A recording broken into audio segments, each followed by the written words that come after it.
council meeting for May the 6th, 2025. The city council has the minutes from the committee of the whole from the April 15th meeting. Are there any additions to corrections to those minutes? If not, is there a move to approve? So moved. Second. Motion is second. All in favor, please say aye. Aye. Any opposed? And the minutes from the committee of the whole are approved. Council procedures discussion, Councilman Griswold. Thank you, Mr. Mayor. Yes, sir.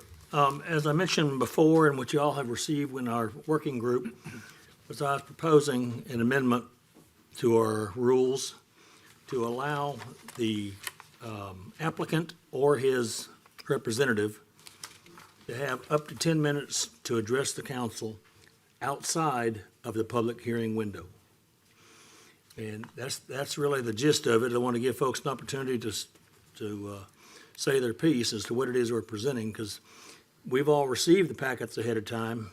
However, the public has not had as much access to it as we have. And I did have some comments from some constituents that said, boy, I really would have liked to hear something at a previous council meeting where we cut off somebody.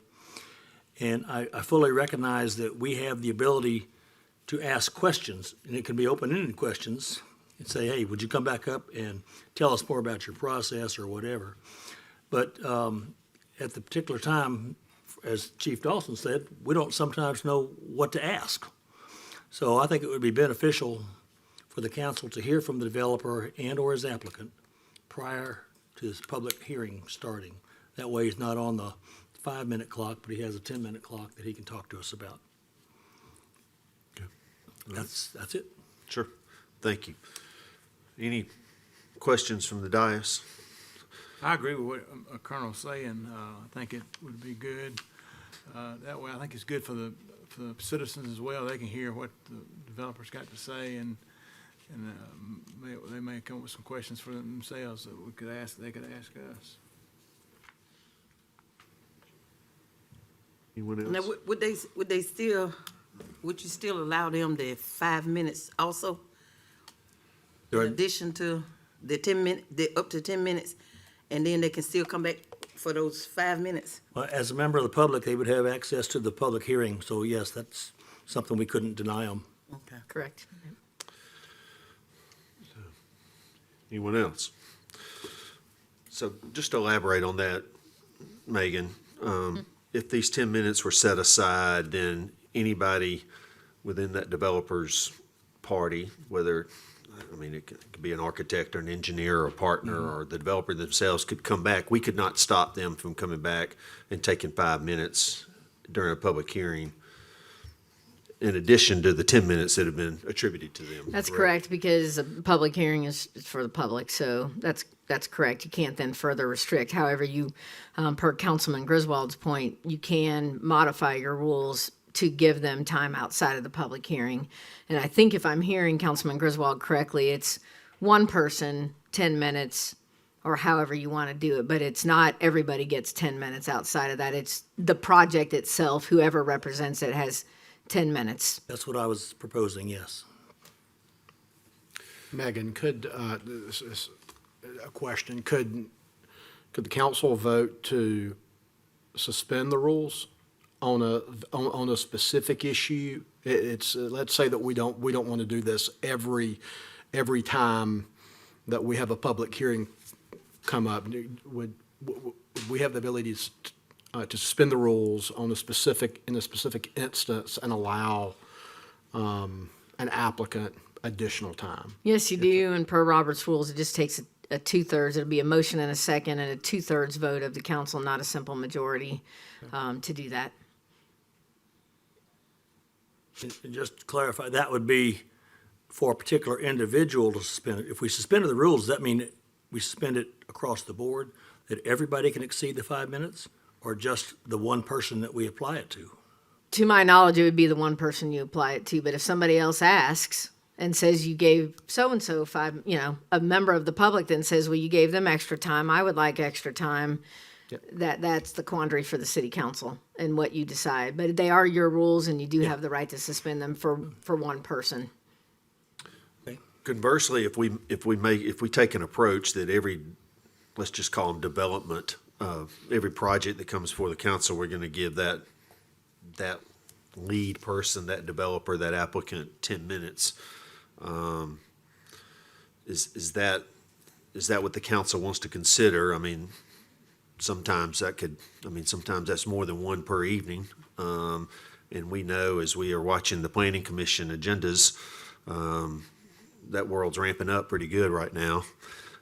So it could be, I don't know, I'm just trying to think methodically if it's better to suspend the rules and to handle this on an individual case-by-case basis as opposed to a blanket approach where every single project, and I'm guessing we're just talking about development projects, we're not talking about other things that come before the council that could be complicated as well. We have other non-developmental decisions we make from time to time that take more time for us to consider. So that's what I've been trying to figure out since Kelly brought this forward. I appreciate the fact that that Kelly and Tommy are advocating for informing the public to have more information and for the council to have more information. I'm all for that. How we get there, I'm still a little murky on, but I appreciate the effort to try to inform. Well, and the people for decision sure. before you tonight is whether or not you advance a resolution on the agenda to adjust your rules. Because you're not actually, would not be voting tonight to adjust them at all. It's whether or not you want to consider it officially on an agenda. That's correct. Anyone else? So what we would be doing is if 5 members of this body were in favor, we would be asking the staff to put together a resolution that would Well, Councilman allow- Griswold had redlined something. I had put it into a formal format for you, and it would Right. basically just be a resolution unless you modify it otherwise tonight. If 5 of you want to proceed, that's where it would be the starting point on a future agenda would be that with just the red line changes. And certainly at that time, Megan, there could be further discussion about amending what we're considering that night, or, Yes, all of the above. You can vote it up, down, amend it, postpone it, all the usual things. If you want to go with the suspending the rules way, then we don't have to do anything, do we? Correct. You don't have to do anything. In the moment, any one of you can make a motion to suspend the rules. It needs a second, and then it'll just take a 2/3 vote of the council. And you can set a time limit on your extension of the rules. You can do whatever you wish in the moment that evening. You have maximum flexibility. And I admit, I had not thought about that path, the suspend the rules on an individual basis when I first brought this up to the council. sure. As you say, whatever it takes to get to that point, I'm okay with, but I still think we ought to have a mechanism in place, and it sounds like we do, to allow a developer a little more time to talk about what's going on. So if y'all choose to reject, not discuss it further, then we can just go on that route. If you'd like to discuss it further, it can be on the next agenda item. I don't want to speak for everybody, but I believe we would all agree, I think, that the reality is when we make these decisions on Tuesday night, we know, we got a good idea of the things that are going to be difficult and cumbersome and have a lot of discussion points. So it's not like we open our book up and say, oh, that's going to be a hard one, we need to suspend the rules. I think we all kind of have an inclination that this is going to be an item we're going to vote on that's going to take a lot of discussion. There'll be a lot of feedback on. And yet, the one got by us, is what my point was. We had one that we had an opportunity for significantly more discussion, but we adhered to the 5-minute rule. And granted, I didn't offer to suspend the rule. I didn't think about that at the time. Any of us could have done that, or we could have asked open-ended question, for that matter. I mean, there are ways to do it. I just want to make sure that everybody's aware of those ways and that we have an opportunity as needed to apply that. So if that's the consensus, then I can withdraw the proposal for an amendment. I thought a lot about this as well, and I appreciate the idea behind it, but I do believe we have the mechanisms in place to suspend the rules or ask the questions we needed. And in my almost 3 years, I recall this kind of being the only time we've run into it. You guys have been sitting up here longer than me. I don't know if we've run into it before. So I kind of lean towards not taking the blanket approach, but taking a singular approach of suspending the rules on items that we feel like that may take place. And I feel you know, we won't find that to be as often maybe as we think. So, you know, I give people 10 minutes, they're probably going to take, not that we shouldn't, but, you know, they're going to take that full 10 minutes. And, you know, I think we can allow that in other ways, so. Well said, Junior. So if we suspend the rules, at that time, we would give them, just say, 10 extra minutes or 5 extra minutes or I think we something get to like. decide. So we'll decide, Yes. okay, once we That'll be a suspend part of the rules. decision we would Okay. make. And Yeah, then whoever makes 2/3 the of motion council- would throw that out there and say, I'd like to give them 5 minutes to make a presentation or whatever, and then it's a second, but then I'll check about the full Roberts rules and we'll just send you a procedure. Because I need to double check and don't have my book with me if that's amendable from there or not, so I'll check. If, it sounds like the consensus is that we use existing procedures and find a way to do it on a one-off. Is everybody Is good with that- that? think Is it's everybody probably good the with best that? way. In Okay. that case, I would like to withdraw a proposal for a Okay. amended resolution. But certainly kudos, Kelly, for bringing it forward and suggesting that, and this hopefully will help us get to where we want to go. Thank you. Yep, all right. So questions on tonight's agenda for the city manager? Any questions? All right, city manager, is anything for us? Yeah, it's something since you and I departed the office, Mayor, items 8D1 and 8D2 that are sewer treatment plant reports. We just need to make a minor change to one of the reports, so both of those are off the agenda, and you'll just see those reappear on our next agenda. Okay. We have a small change we need to make to satisfy a concern the director has, and then we want to get Okay. that changed. So that's off the agenda tonight? They're off the agenda. Okay. All right. Anything else? It's a substantive change that he wants to make, and it's not a big deal to you, it's just a numbers thing. But it needs to be accurate in what you're adopting, and we didn't want to make a last-minute change on you tonight Okay. because of how everything reads. All right, is there a move to adjourn the committee of the whole? So moved. All right, the committee of the whole is adjourned. It is after 6 o'clock, so we'll move right into the city council meeting. We certainly welcome everyone to the May 6th Auburn City Council meeting. Welcome those of you that are joining us live. Welcome those that are listening on WANI, as well as that are watching through our streaming services. Lindsay, with the roll call? Adams, Here? Koblenz, Here. Dawson, Here. Griswold, Here. Mormon, Here. Parsons, Here. Taylor, Here. Witten, Here. Anders. Here. Would you please rise for the Pledge of Allegiance and then remain standing for a moment of silence? I pledge allegiance to the flag of the United States of America and to the republic for which it stands, one nation, under God, indivisible, with liberty and justice for all.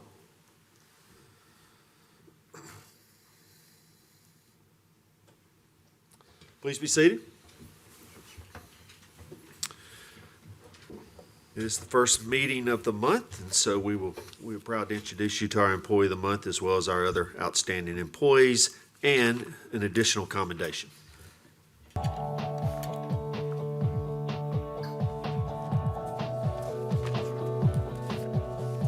We're proud to introduce you to our May Employee of the Month, and I have a memorandum here from Allison Hall, our Parks and Rec Director. I am thrilled to nominate Paul Kerger for the May Employee of the Month. Paul has been a dedicated member of the Parks and Rec Department for almost 17 years, currently serving as the softball complex maintenance supervisor. Paul has consistently demonstrated a strong commitment to excellence, ensuring Auburn softball fields are maintained to the highest standards. His work ethic, attention to detail, and unwavering dedication to the community are evident in every aspect of his role. Paul's passion for his job is matched only by his genuine care for his colleagues. During this past year, his supervisor experienced a medical emergency and was on leave for many weeks. Paul took on a lead role, ensuring that operations continued smoothly and without interruption. His leadership and collaborative spirit have made him an invaluable asset, and his impact is felt throughout the entire Parks and Rec team. Paul has played a key role in enhancing the area around the koi pond at Kiesel Park, where he led efforts to clean and mulch the surrounding landscape, transforming it into a more inviting and serene space for visitors. His attention to detail and commitment to beautification have significantly improved the park's aesthetics. Additionally, Paul took the initiative to build the trails around the pond, creating a scenic walking path that allows residents to fully enjoy the natural beauty of the area. Over the past year, Paul has also achieved several notable accomplishments, including overseeing the construction and maintenance of the Mills Trail and completing the Trail Master Certification course, further strengthening his expertise in trail management. Paul consistently leads by example, embodying the city's core values. His contributions to the Parks and Recreation Department and the City of Auburn are commendable, deserve recognition, and make him an ideal choice for Employee of the Month. Thank you, Paul. We appreciate your hard work. Thank you.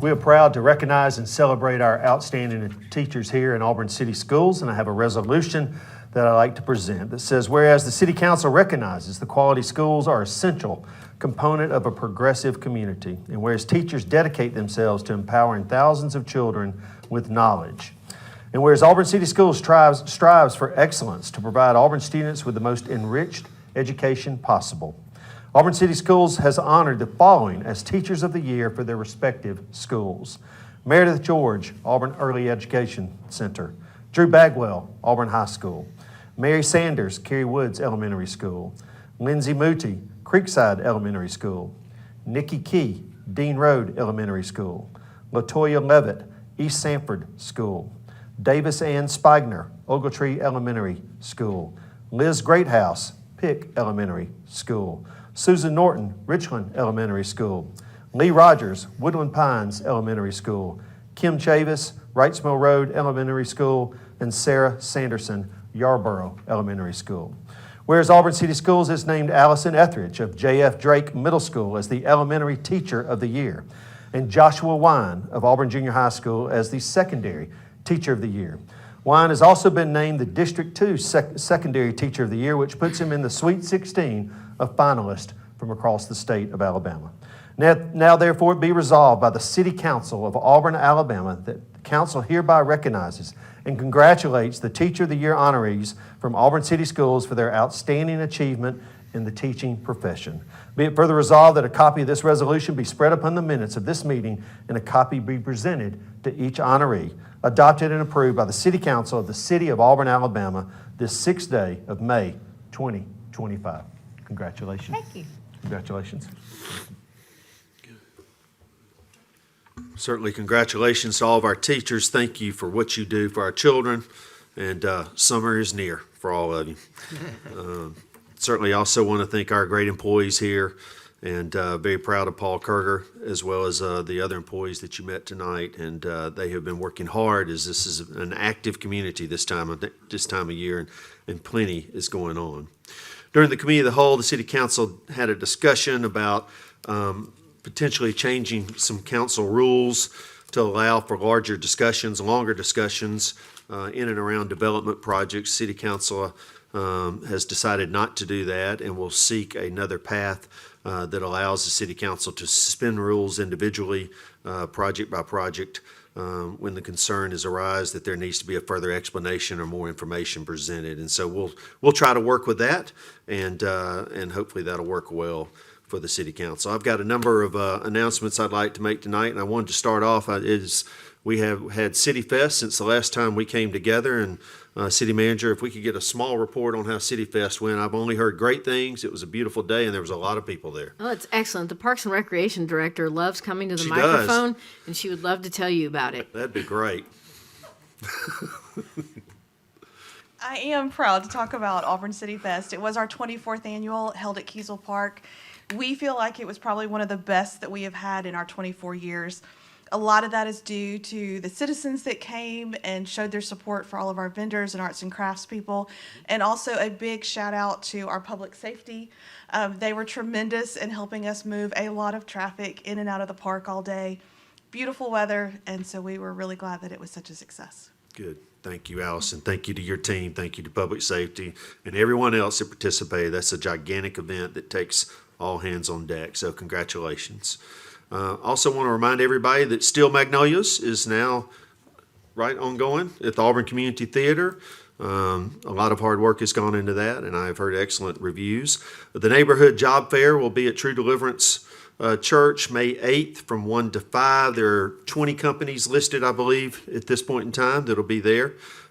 So for our citizens who are looking for other opportunities, this is an opportunity for you to go by True Deliverance and their multi-purpose gymnasium and meet some of these new companies. Since we have come together, the Heritage Association as well as the Auburn Student Veteran Association recognized the 50th anniversary of the Vietnam War, and appreciate the time that they took to recognize those individuals. There was a number of veterans from the Vietnam War that attended that day, and we appreciate those two entities getting together and making that recognition. Also want to say thank you to all the folks who put together the National Day of Prayer. There were 2 services this year, one at Courthouse Square in Opelika at lunch, and one on campus that was led by students.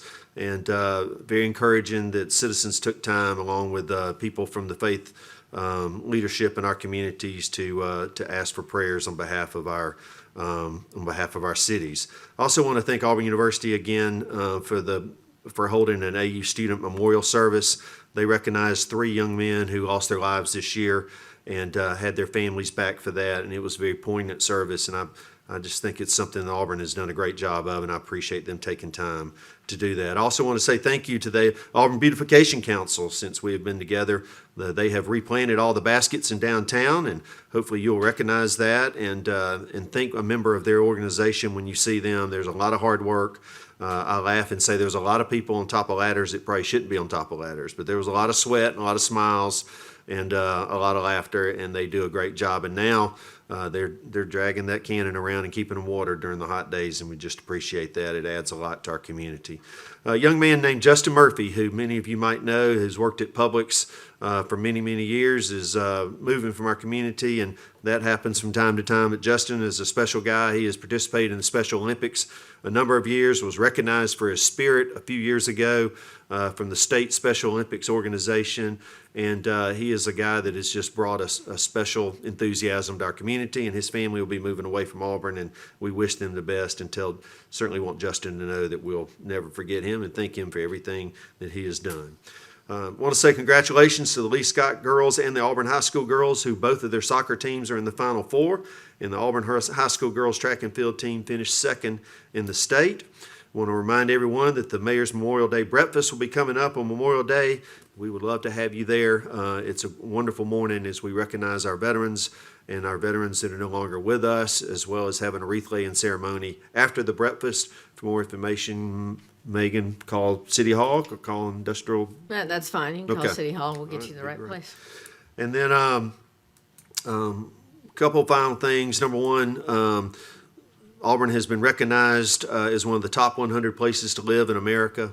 That is tremendous recognition, but it doesn't come without hard work and dedication and sweat.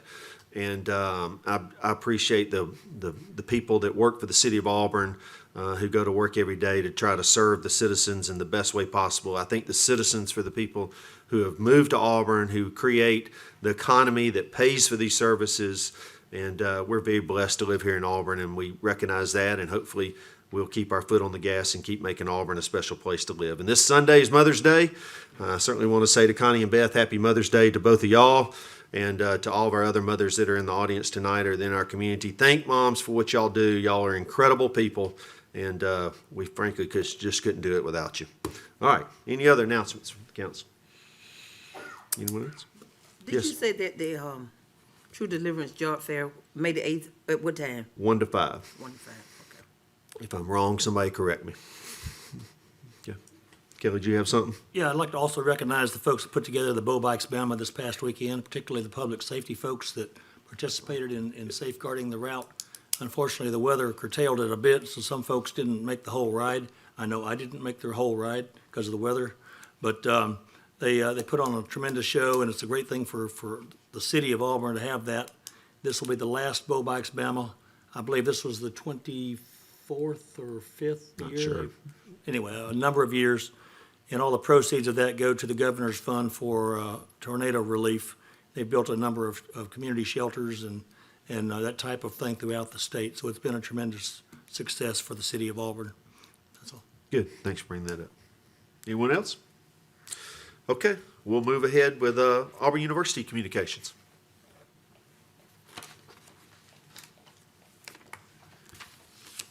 Hey, good afternoon. First, I just want to thank Mayor Anders for letting SGA come and eat breakfast with him about 2 weeks ago. I wasn't able to make it, but I heard that it went really well. And then this week is finals week, so students are busy studying, finishing up their semesters.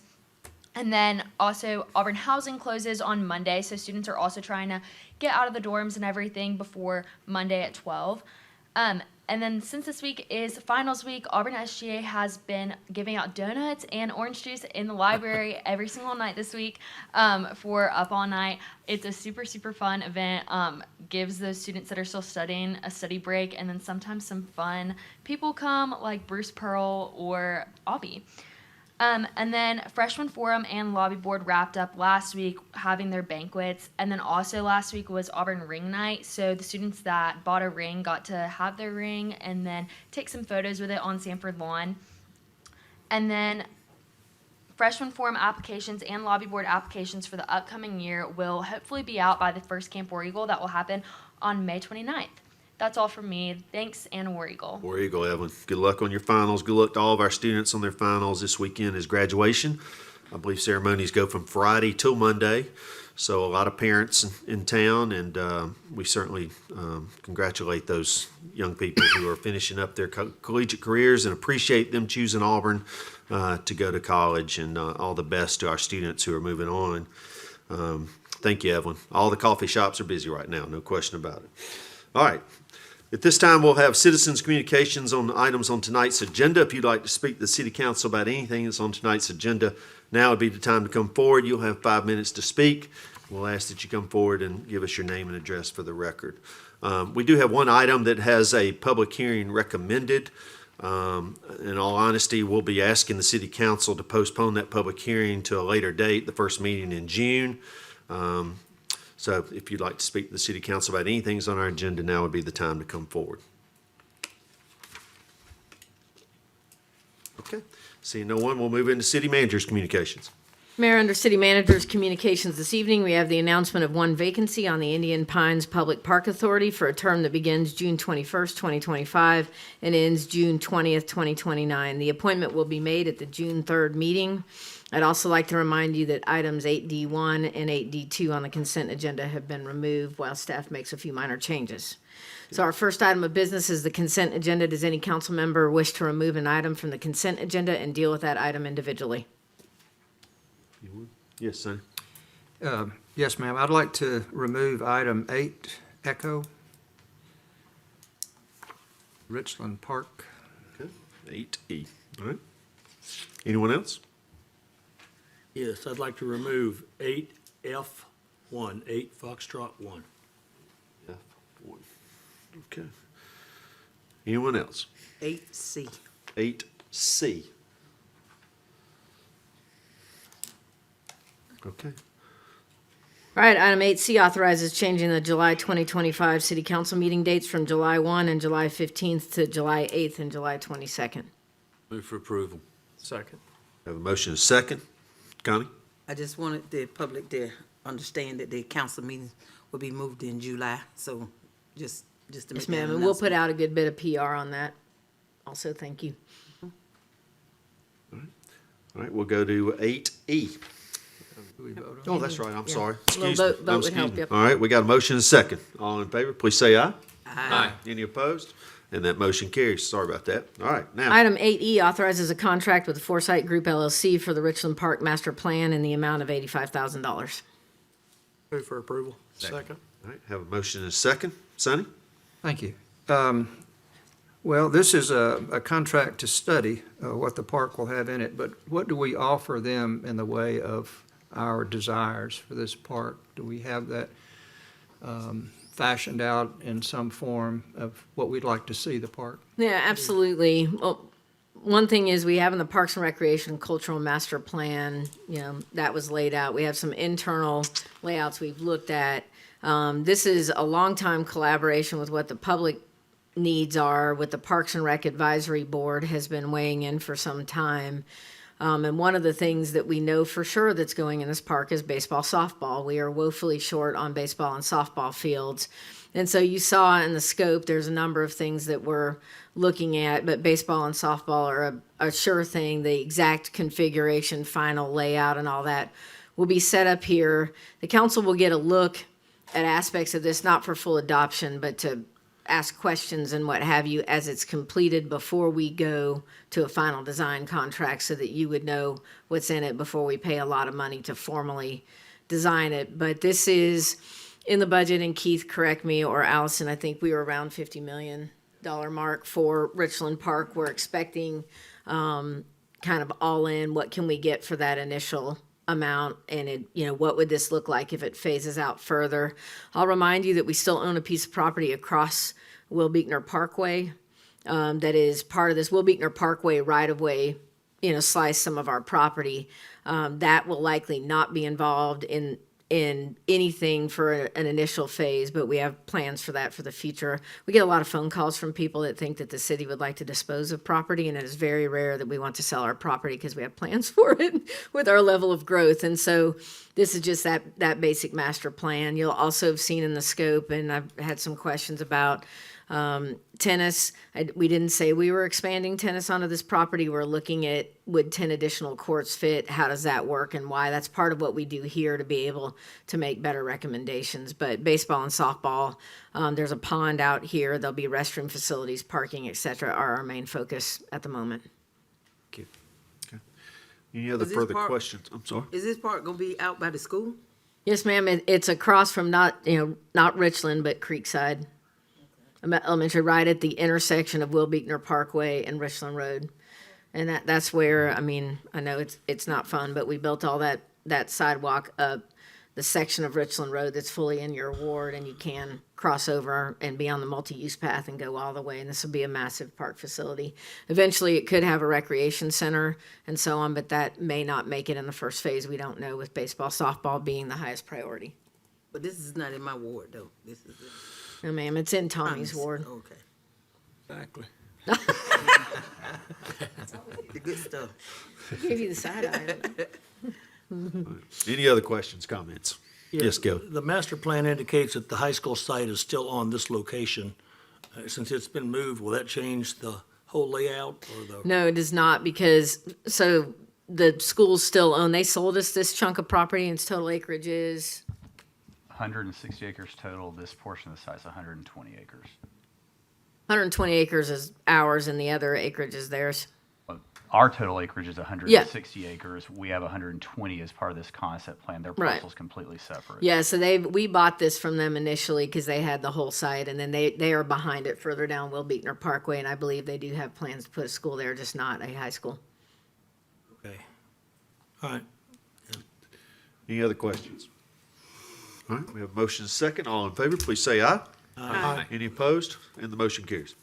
Item 8F1 accepts various public easements and rights-of-way from Herring Development LLC for the Rockhouse Farm subdivision. This plat will replace the plat approved by the council on April 1st, 2025. That plat was not signed nor recorded.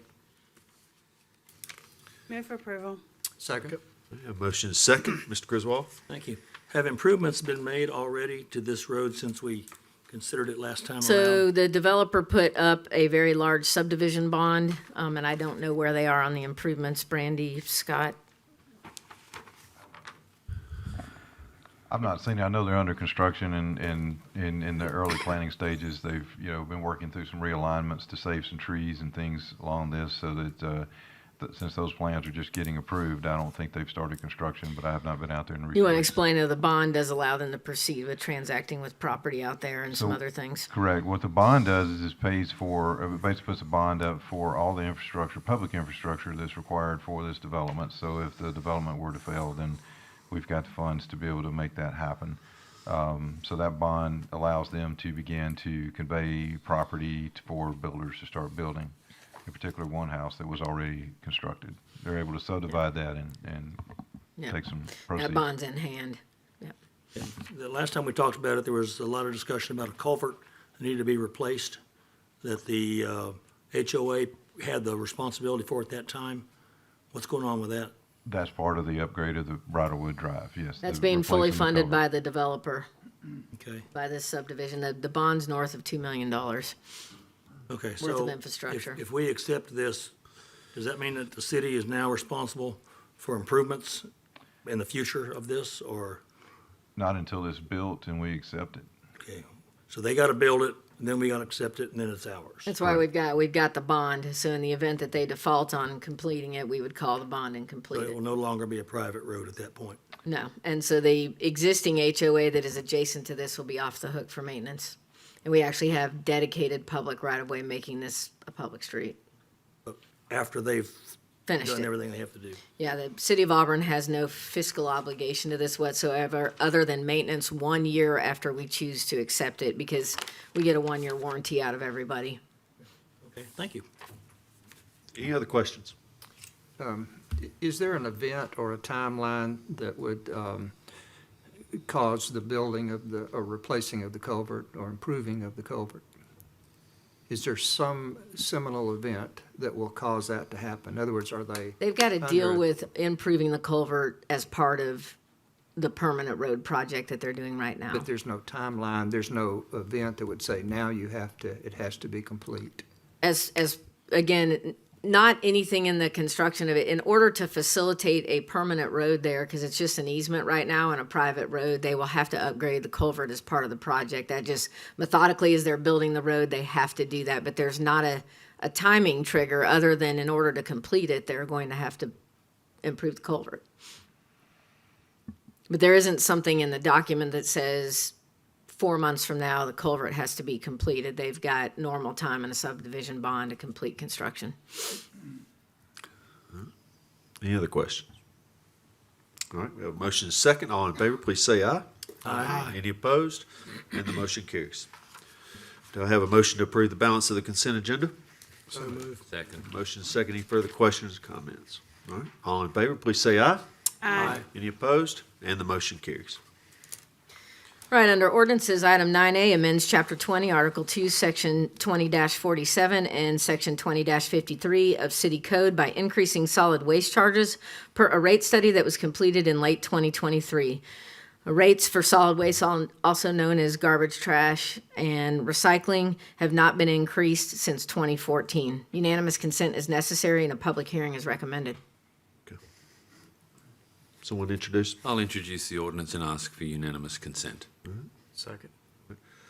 We have a motion and a second. Does anyone have a problem going forward on this, voting on this tonight? At this time, I'll jump in and say, I'd like to make a motion that we postpone this decision until our June the 3rd meeting, excuse me. Mayor, I would also recommend that you acknowledge that this is first reading, that it's first reading, that will have been accomplished tonight, and you would like to postpone to June 3rd. Okay, so this will be the first reading. We would also postpone the public hearing until June the 3rd as well. Okay. Should we not vote on the first reading to accept that and then move to amend, to postpone? No, you don't need to vote on the first reading. So it's been introduced, unanimous consent, nobody objected. You got a motion and a second, and then in qualifying, because we had an issue recently, I've clarified with the city attorney, we just need to declare as part of the postponement that first reading has taken place. But you do not have to vote on first reading. The item will be on the table on June 3rd for a vote. We're gonna put something out there where the public can know what this is all about and the amounts and. Yes. Do I need to get a second first before we get another? Do you, yeah, I don't know that you have a second to I your don't have a amendment. second. I mean, your All right, I postponement. got a motion and a second. So yes, Tommy, the intent would certainly be, this gives 4 weeks for the public to be as informed as they want to be informed, and allow us as council members or the staff to provide information for individuals as they see fit. I want to just ask the city manager a few questions. Certainly y'all are, if y'all want to ask some questions as well before we vote on the postponement, correct? Am I still? That's up to you. Okay, sure. So the last time we did a study and then there was an increase in the solid waste to our citizens was in 2014, correct? Yeah, well, it was actually voted on in 2011. It was a multi-year implementation, which culminated the final rate increase hit in 2014. Okay, all right. And at that point in time, Auburn has grown by customers, I believe, over 5,000 customers. We are serving 7,000 customers at this time. There has been, I know, 3 work sessions we've had as a council. Correct. There's been an independent third party that has come in and provided consulting and a study. Yeah, and to clarify, when a municipality raises rates and per state law, there has to be a nexus to the cost of services provided. So you can't just arbitrarily pick a rate out of the air. It has to be a nexus to our cost of providing service. So every bit of cost is, it's a cumulative cost for us to provide the service, and that's what builds into the rate. Right now, effectively, or the citizens of Auburn are subsidizing all solid waste collection for everybody in the city who receives it, because there's not enough money collected from the current charges of 10 years ago to fund the operation. Okay. Doesn't mean it's a negative situation, it's how we account for it. And so in essence, the general fund subsidizes it. Sure. Would you explain an enterprise fund and how our enterprise funds? I think work our to- finance director that'd be great. would love to explain. She loves enterprise funds. Yes, that's a little strange, right? So before I say that about the enterprise fund, I do want to remind everyone and put a little bit of context around the various types of services we provide. Solid waste is one of 3 utilities that we provide. Most municipalities provide a utility. And so utilities being sewer and solid waste for the city itself, and then we also have water on the water board side, which, while not directly the city, still a component unit of the city and something that we still manage. And so when you think about those types of services, the critical nature of those services, providing those, they're essential, they are very critical. It's very important that we treat them differently. We are selling a good and we are selling a service. So generally, they function like a private business does. And you want to have the users of those services fully fund the service. And, if you think about funding solid waste with general revenue, like sales tax, you have all kinds of individuals that are funding a service that they don't use.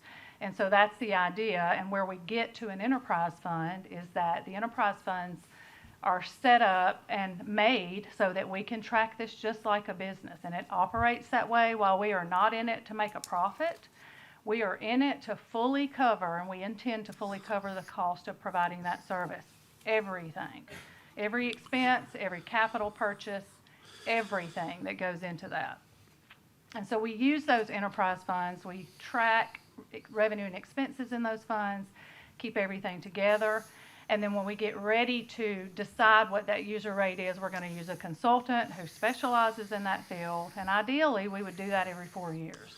And so when we talk about the fact that it has not been raised since 2014 in that particular enterprise fund, 4 years from that was 2018. We started looking at it again. Any kind of decision that was made at that point just happened right around the time that we went into a pandemic. And obviously, we were not going to move forward with any kind of rate increase at that point. Intention, though, is still there for it to cover its costs. And during that time period, general fund subsidized, all those things happened. Enterprise fund is completely separate from the general fund, and there's a good reason for that. We want to make these things operate like a business. We want them to fund themselves, and if we mix it all together, then you kind of take away from the purpose that we have there.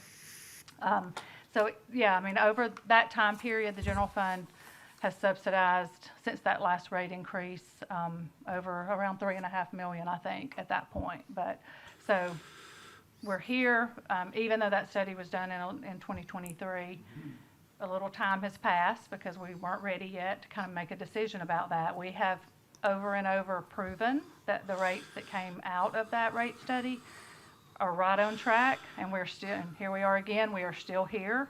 And that's how that service would be funded. So ideally, we would always intend and want to cover that type of service with a revenue source that is a user fee specifically for it, instead of having kind of general revenues do that. Thank you, Allison. You're welcome. Thank you. So the total for home residential customers is $8.50. The total change The total monthly change, would be the increase would be $8.50. $8.50. Go from $23.50 to $32 Okay. a month. The staff has put together a lot of information that's in our booklet here tonight that you can access online. And it's our intent, if the council approves this postponement, to give you approximately a month to consider these changes and to speak to those changes and let us know what your perspective is. We will put this back on our agenda on June the 3rd, once again, if the council approves this postponement, and consider that at that time, okay? All right, does anybody else on the council have a comment? Yes, Max? The projections that we've seen, typically, you want a 3-month type reserve. What we're looking at only keeping possibly a 1-month reserve on this particular account. This further proves the point. We're really just trying to cover what our basis is with a little bit of cushion, as opposed to too much cushion, there or what could be argued as too much cushion. 3 months is probably more standard, but I think that's just an important point to make, that we're not, this is a 1-month reserve. It's just enough for us to cover what our costs are in this fund. And Absolutely. do what we need to do. So. Anyone else have a comment? Yes, son. Has there been any kind of an inflation kicker during those 10 years that we haven't had a rate increase? I mean, I think we've seen the inflation the last few years. I mean, all of our costs have gone up from that, and that. Right, but not our revenues, what I mean. Not the revenue. No, but what's amazing is until recently, the general fund has not had to subsidize it. Had we raised them sooner, we probably would have had a touch more to play with capital-wise, but we've really hung on, and I think for the city council and our citizens, we do everything we can to best bang for the taxpayer buck, our fees, per Councilman Koblenz, et cetera. And so we're running as lean as possible, keeping fees as low as possible. And I think it's important that you'll see, public can look at our council agenda things, that our user fees are still much lower than a lot of cities in this region. And we're very low right now, and we'll still be very low with a change if you should adopt it. It's not our preference to raise fees on anybody for any reason, but due to the time period, and to your point, Councilman Mormon, there has been some inflation in there, and our cost of doing business is higher. Fuel is higher. Equipment costs nearly double what it was costing 10 years ago. And so those are things that happen. All right. We have a motion and a second for postponement until June the 3rd. And this is first reading. And this will be considered the first reading. We would also have a full public hearing that evening as well. So would this be a individual vote, a roll call vote, or? Just fine, a voice vote, because you're not taking official action. Okay, on the all right. item. So all in favor of this postponement till June the 3rd, please say aye. Aye. Any opposed? All right, that motion carries, and we'll hear this again on June the 3rd. And to our community, please take the time to understand this and let us know what your thoughts are. Okay. Good question. Where will the public find this information? At the moment, it's just residing with the council agenda. I made a note based on what Councilman Dawson had to say, and also with your work session comments, that we'll put out some information, a little, some basic information about this with more detail behind it to where they can find it. But right now, it's auburnal.gov/agenda with today's date, and they can find the full council packet. But we'll get a direct link to some things going after this meeting. On the notifier? We can do all of the above. We just I need my communications team to work with finance and environmental services to put some information together. Thank you. I think the one challenge that we have with that is this is a proposal at this stage, and so, you know, people are welcome to comment, but when we put it out there, we've got to be careful in our messaging. It's not happening yet. And mind you, your packets were set up for October 1, and you could also choose to bump that implementation date. So that's the other thing that we need to get to before June 3rd or by June 3rd. Okay. Okay. All right. Okay, good. All right, resolutions? Item 10A1 authorizes a preliminary engineering and construction agreement with the Alabama Department of Transportation for the installation of traffic cameras along Interstate 85 from exit 50 to exit 58. Thanks to Chairman Rogers, or Congressman Rogers, as a lot of people know him, we received some federal funding for this, so it's an 80-20 federal grant with $1 million in federal funding and $250,000 in city funding. Move for approval. Second. Motion is second. Any comments or questions? Certainly thank you to Congressman Rogers for his assistance again. All right. All right, all in favor, please say aye. Aye. Any opposed? Motion carries. Item 10A2 authorizes Amendment 1 to a contract with Cadre Engineering LLC for the North Donahue Widening Project in the amount of $88,800, bringing the total contract amount to $360,500. Move for approval. Second. Have a motion is second. Any comments or questions? All right, all in favor, please say aye. Aye. Any opposed? And the motion carries. Item 10A3 authorizes a contract with Musco Sports Lighting LLC for the purchase of LED lights for the Yarborough Tennis Center indoor courts in the amount of $302,900. As a reminder, Auburn University pays 85% of those costs, and the city pays 15% of those costs. So the university will reimburse us. Move for approval. Second. Have a motion is second. Any comments or questions? You say the university pays the 85 or? the Yes, 50? Okay. no, the 85, I got clarified after our last Thursday meeting that it's 85% university because they have, it's based on usage and a lease they have with the Public Park and Recreation Board. Any other questions? All right, all in favor, please say aye. Aye. And the motion carries. Item 10A4 authorizes a contract with Tyler Technologies for the purchase of an enterprise public safety software suite in the amount of $586,405. Move for approval. Second. Motion is second. Any comments or questions? Yes, Mr. Griswold. Who did we use prior to 2009? We've had this company on the hook since 2009. What It's was, Southern Software, but it was named something else prior to that, Will. JCB3 was the name of the software prior to the company that we're currently using. were they purchased or acquired, or just you chose at that point to change to a new vendor? Well, To the our vendor current would have vendor. changed before 2009. Southern Software, it's just this current format because it was sold some time ago, is it not? Yeah, but it was a completely different Yes. format of records management system when it was JCB3, Southern Software acquired them and then it modified. correct? So how many vendors have we gone through on this particular function?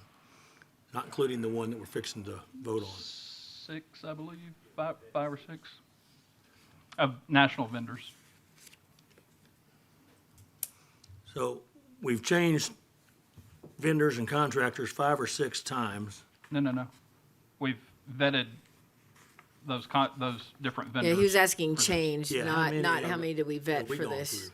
Yeah, JCB was the start of this type of records management. Then it was acquired by Southern Software. Southern Software since 2009. So and we're really, still it's using one them. vendor that evolved to a vendor who acquired the first vendor, and that's it. Okay, so right now we have a contract with Southern Software to provide services. Correct. What is the contract period of performance for that contract? We renew annually. So when's it due for renewal? Fiscal year typically. Yeah, I think it's at the end of the fiscal year when we typically pay those renewals, so probably late August, early September. Okay, and notice in here that y'all have not been satisfied. I have to find the exact wording, but basically you've not been satisfied with what they're providing. Is that a fair assessment? That's correct. Okay, and you've evaluated Tyler Technologies to determine if they will be satisfactory? Yes, we've met with them, we've talked to other customers, we've done site visits, we've done a demo environment on 3 different occasions, actually, Okay. with both the records management and the computer-aided dispatch. And this covers all aspects of your public safety suite of software products. The CAD and the law enforcement case management and your the whole smeal. It's not our only software provider, but it is the main. That's correct. Is that what Southern Software is doing for you now? Is this entire suite of capabilities?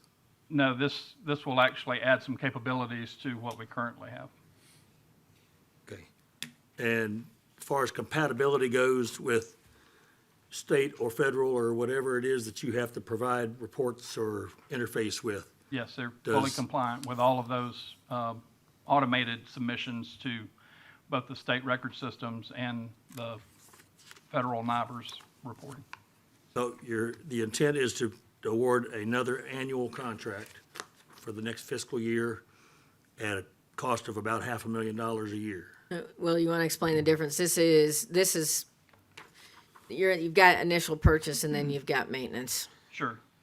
So the initial purchase is this one-time fee of $586,405, and that's for the initial contract amendment, implementation, and training. And then we'll have recurring fees of $303,069 is our recurring annual. Well, does that cover the first year? The 586 The number? 586 covers first year. So it would be built into the budget for, Moving forward. yeah, moving forward, but it won't reoccur. We'll start paying now and it'll be budgeted in the future, but it covers first year expenses and ramp up. Tyler also is heavily used. Tyler Technologies, a lot of municipal software suites we have. Greg, I don't recall how many different programs we use through Tyler, but Financials, HR.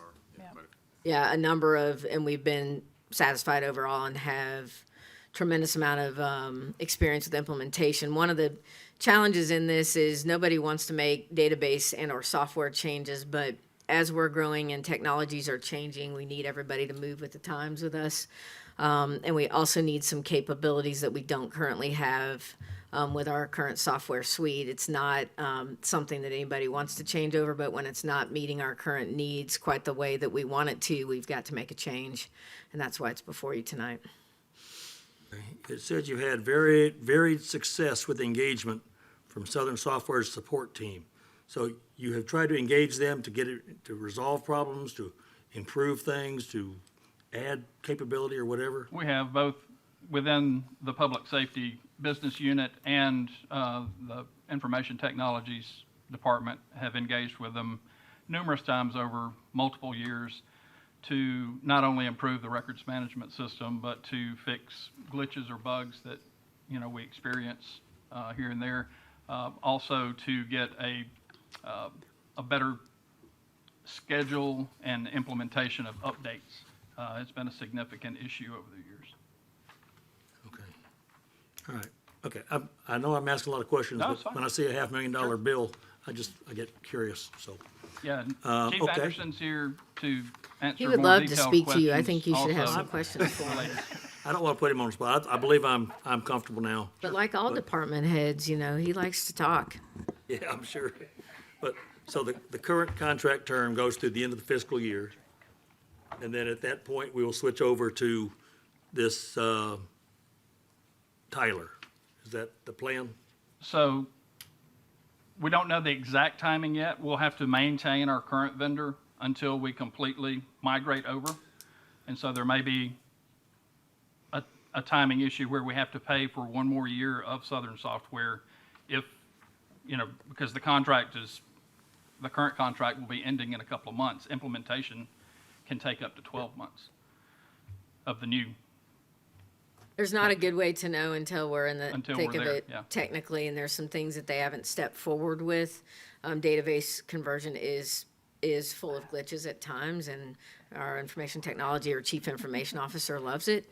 But we have to make sure, and really, Will, unless I don't understand correctly, or Cedric, we'll always, the records that are currently on that system will kind of remain in a stagnant phase where we can still access them, but That's we no longer contract with Southern Software to maintain that. It's just in a database that we can look at. We're not converting all those records into new database. You're going to start, for the most part, with new database. That's correct. We'll maintain all of the current records historically that we have in a cloud service that we can pull down for analytics and historical to look back at any of our current files.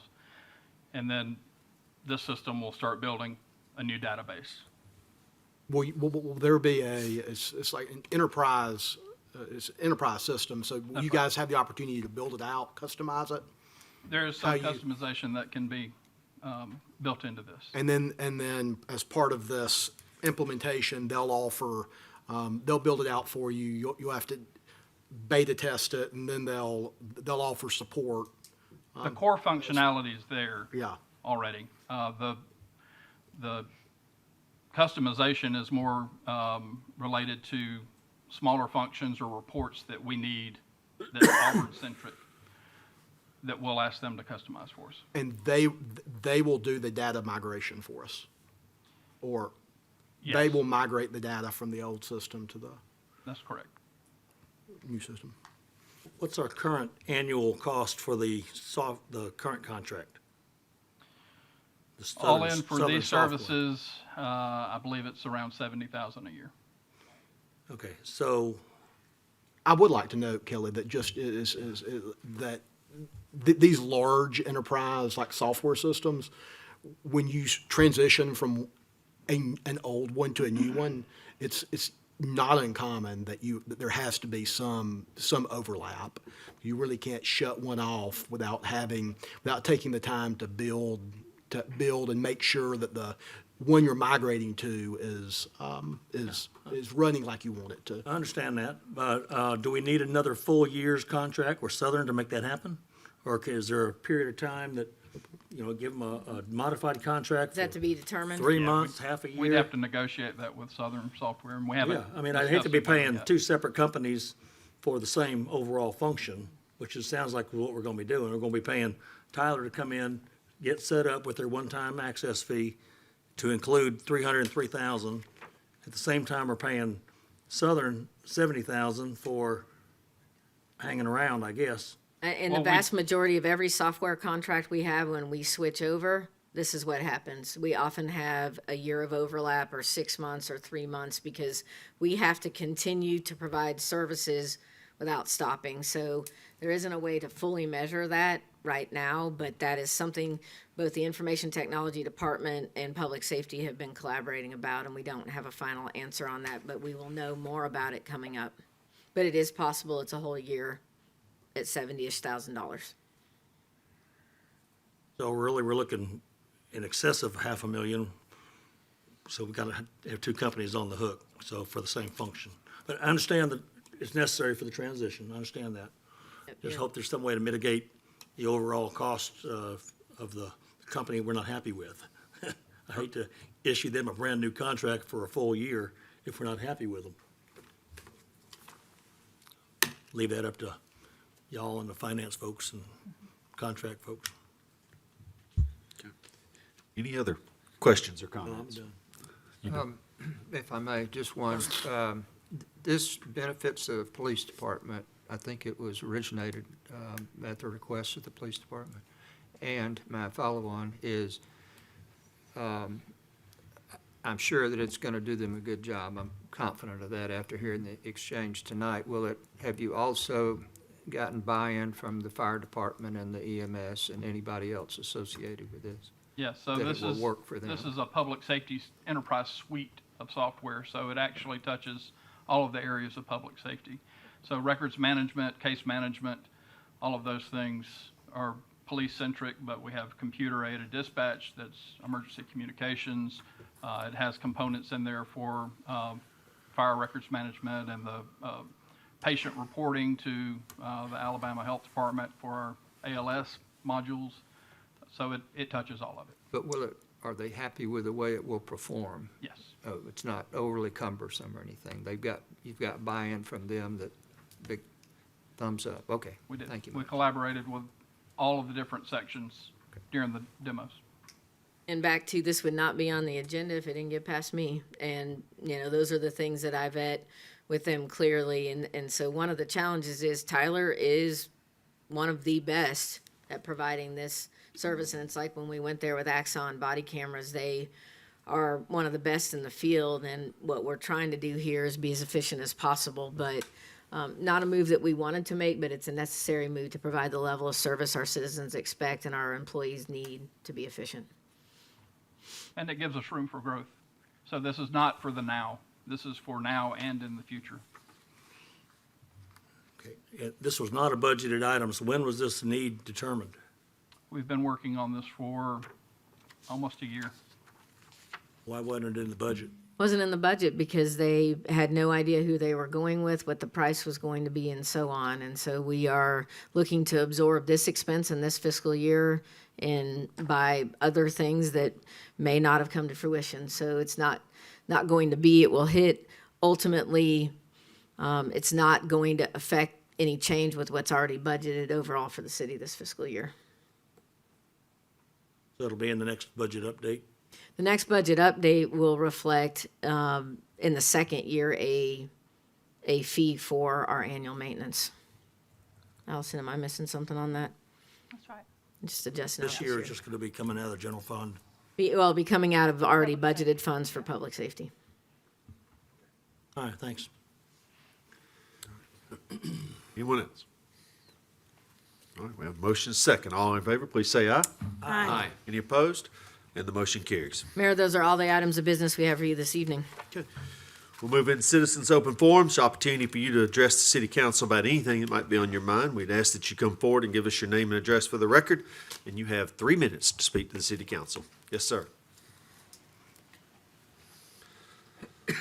Mayor Anders, ladies and gentlemen of the council, Herbert Walter DeBar Jr., 412 Opelika Road, apartment 111. Some of you may be aware that I'm involved with the Tumor Sit-In movement, which today marked the 1801st day. And I'm sure that it's been called to your attention about what's been going on there in recent days. Now, I'm not here tonight to ask anybody connected with the city of Auburn to give us any special favors. What we are asking is that you consider what impact this is going to have on the activities that are going on in Auburn just this week, some which were mentioned by the Auburn University representative in her remarks. I was surprised she didn't mention the baseball series, but but that just goes to show you how big this is, that we are concerned about this. I'm more concerned about how it's going to affect people coming into Tumor's Corner, going out of Tumor's Corner, to just walk or to just have graduation pictures made, and more rolling of Tumor's Corner that's going to be expected. It's going to happen at least one time this week. And also we are aware that some people that are trying to go into the other areas of Tumor's Corner, such as the Whataburger, such as the PNC Bank, such as the Tumor's Drugs, and I'm sure they want a lot of business this week. Just, I just wanted to call that to your attention and to understand that we just want to exercise our First Amendment rights. We acknowledge that we've made mistakes and we tried to do things as peacefully as possible. We're just concerned that they are trying to sort of take away our rights and the rights of others. So, and we can't, we are aware of what the ordinances say on harassment, and I've been personally harassed. But that's something that we have to address outside the city. And we do want to meet with campus security and also with some of the people involved until we'll try to work through them before we have to come before you all. We hope that we don't have to come before you all. And, with your having this 100 good places to live, I'm sure the last thing you want is bad publicity.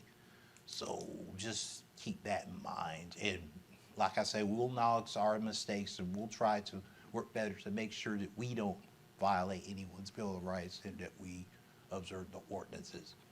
Thank you. Yes, what are we talking about? Yeah, I don't know if, let me see, there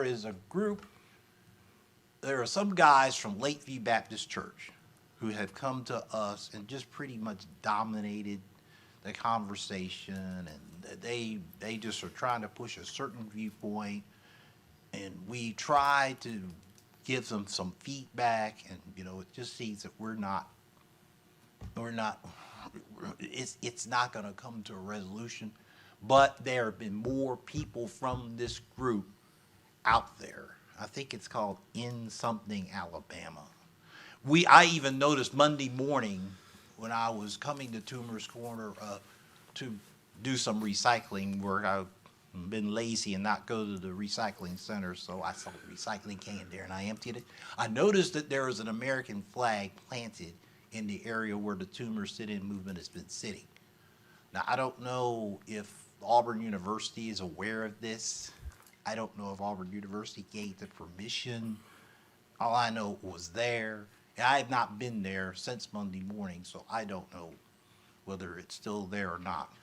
But it just seems that they want to dominate what's going on there and not give people the right just to move around. Just to move around. It's not dealing with any city employees. No, it's not involving city employees, no, sir. In fact, Monday morning, I saw the city employees actually doing their job, and I didn't mention anything about it, so, don't worry about that. There are no city employees involved with this. Yeah, I would suggest you sit down with the city manager and Okay, work something out. okay. Voice your concerns. I think she'd be the one to handle it. Yes. And like I said, we're not asking for special favors. We're not asking you to make exceptions to what's in the ordinances and what's even in the Bill of Rights. And some of this stuff we have to handle on our own. We're aware of that. And with something called the Toomer sit-in, you're gonna take a lot of stuff that you wanna take. I read today about the Birmingham movement. It was this month in 1963. I appreciate it. I answer my question. That children were involved, and so they took a lot of abuse. So we have to be aware that we're going to take abuse too. Thank you, sir. Thank you. Who'll be next?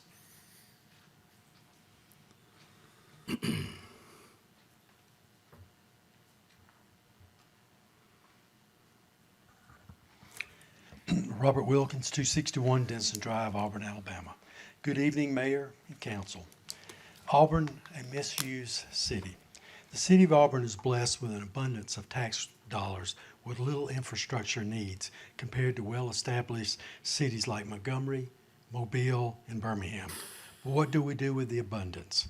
We allow the former mayor, the present mayor, our past and present city management run roughshod over duly elected past and present Auburn City Council and Auburn citizens. When they speak, they can give us words with hollow data and present them as the truth. The lack of data that has created a lack of planning in the future of Auburn. Citizen property rights were taken away by expanding an unconstitutional 1999 ordinance 1883 family definition and parlayed it into a 2021 ordinance 3288 as short-term rental while ignoring the rights of certain Auburn citizens. We citizens have proposed a homestead amendment allowing Auburn residents their property rights through the city of Auburn while controlling the commercial activities within those designated zones. We presently have 4 of the 5 votes needed to pass the homestead exempt amendment to ordinance 3288. We are told that the timing is not right by many Auburn council members. Was there no timing over the last 1,512 days since the signing of ordinance 3288? We have a downtown that is run over by gaudy Auburn skyscrapers in the form of student housing by the non-caring commercial developers and the local greedy associates. These students' housing development should have stayed on the university property, instead has continued to destroy the loveliest village on the plains.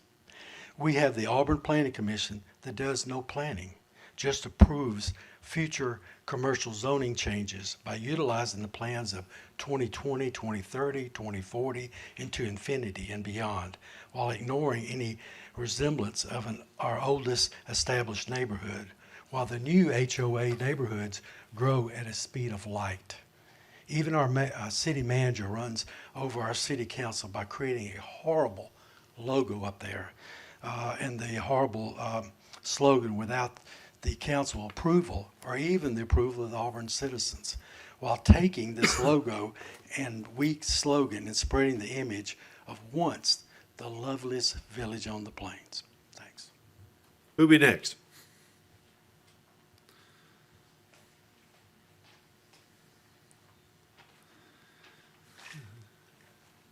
Good evening. My name is Jonathan Riley. I'm with People Engaged in Recovery. Actually, I do not live in Auburn, but Auburn is one of my territories that I'm covering now. I work through the state of. What's your ADMH. address, sir? That's okay. We just need your address for the record, that's Oh, all. 207 Melrose Lane, Dothan, Alabama. Perfect, thank you. Okay, I'm sorry. No, you're fine. So what I'm here to talk about tonight is we offer free services. We are not asking for no money or no source from nobody. We're here to help those that deal with addiction.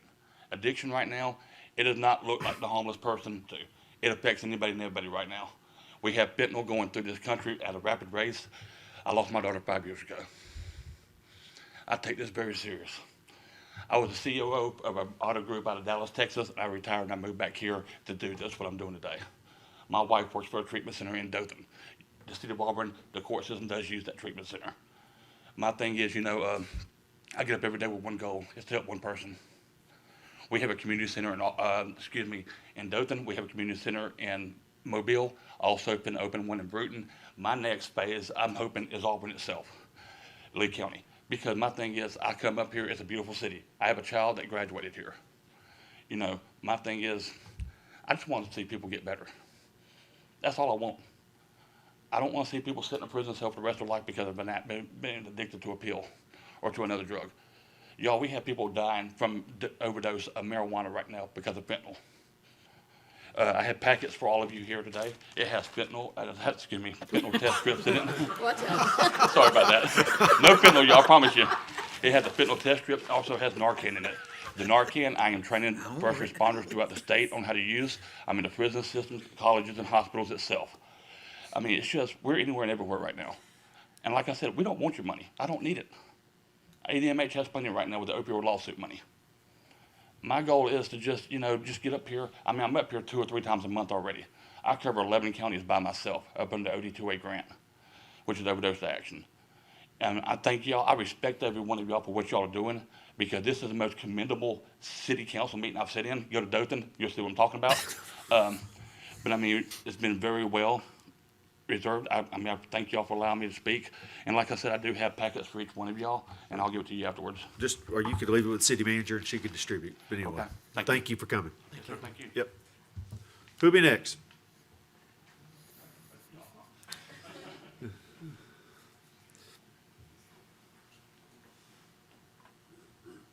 Good evening. My name is Chris Hardman. I live at 601 North Gay Street. I wasn't able to come last month, but I did want to address the Transgender Day of Visibility ribbons that were handed out at Auburn High School. This is part of something that I have noticed as a disturbing pattern in the last 3.5 years, and what I'm asking of the council and the mayor is to know where you all stand on this. A couple of you have told me this is not a school issue, or this is a school issue and not a city issue. The schools follow the school board. You appoint the school board. You work for us. This is your issue. You own it. This has nothing to do with adults, how adults choose to live their lives. This has everything to do with children. And I want to be very clear about that. I don't care how an adult lives their life. It doesn't bother me. I do care about what children are exposed to and what you're endorsing. And I'm not talking either about what is legal, right, issuing of permits, versus what your values are. Here are the performers from Auburn Pride Fest in the past, up until this year. Sharon Cox, Cedric Mancucci, Twat Weiland, Mr. Ellie A., who is a shirtless, transgendered woman to man with performing shirtless in front of children with scars. Buttons the Clown, Miss Roxanne receiving tips, cash tips from a young guest, according to the OA News. Buttons the Clown, Delicious Ross with a child, an underage child in one arm, and a handful of cash money in another arm. We went from 2022 to 2023 with the controversy with the library. We're using public parks to make proclamations. We had the issue with the teacher. And now we're at the schools. Parade, city park, school. What's the line between tolerance and acceptance? And what's the line between acceptance and celebration? And if you're taking a position of value neutrality, then you are endorsing what you accept. And that is what I'm hearing from this council right now. And we deserve to know where you stand on this issue as it pertains to our children. Thank you. Who'll be next?